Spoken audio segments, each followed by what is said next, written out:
na kwenda kucheza mechi dhidi ya Morocco. Ni mechi ngumu kiuhalisia. Pengine labda wachezaji mmejipangaje? Kwa sababu pia hata namna ambavyo mmejiandaa bila shaka itakuwa ni na mchezo mingine ambayo imepita. Ndio, kwanza tunamshukuru Mwenyezi Mungu, tumefika salama, siku ya mechi imekaribia. Tumejiandaa vizuri kwa ajili ya mchezo wetu wa kesho. Ukiona kila mchezaji ana morali hali ya juu.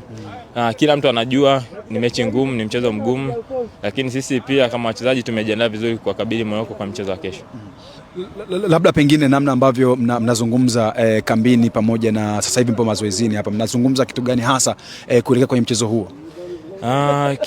Kila mchezaji yuko tayari. Mimi binafsi nipo tayari. Kila mtu anataka kuweka historia. Paka hapa tulipofika tumepambana mpaka hatua 16, kila mtu ameweka historia.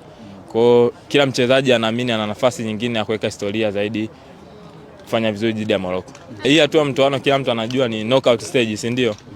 Kila mtu ukifungwa unatoka. Kwa kila mtu amejipanga na kila mchezaji amejipanga zaidi, anataka kuendelea kufanya vizuri zaidi kwenye mashindano na kuingia kwenye hatua inayofuata ya robo finali.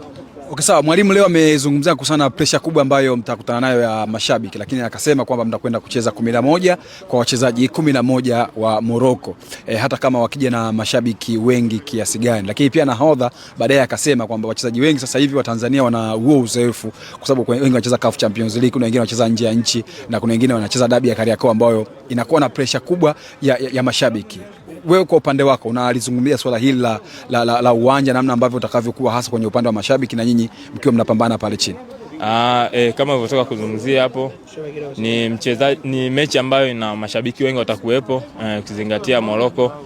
Hiyo pia sio sababu ya sisi kutokufanya vizuri, sababu kila mchezaji sasa ameshazoea kucheza mechi zake akiwa na mashabiki wengi wa timu pinzani au wa timu yake. Nadhani kila mtu ameshazoea hiyo condition na nadhani kila mchezaji yuko tayari kwa ajili ya kupambana na Morocco kesho. Ipi siri ya performance yako, sababu unaonekana ni mchezaji ambaye na performance nzuri sana kwenye haya mashindano?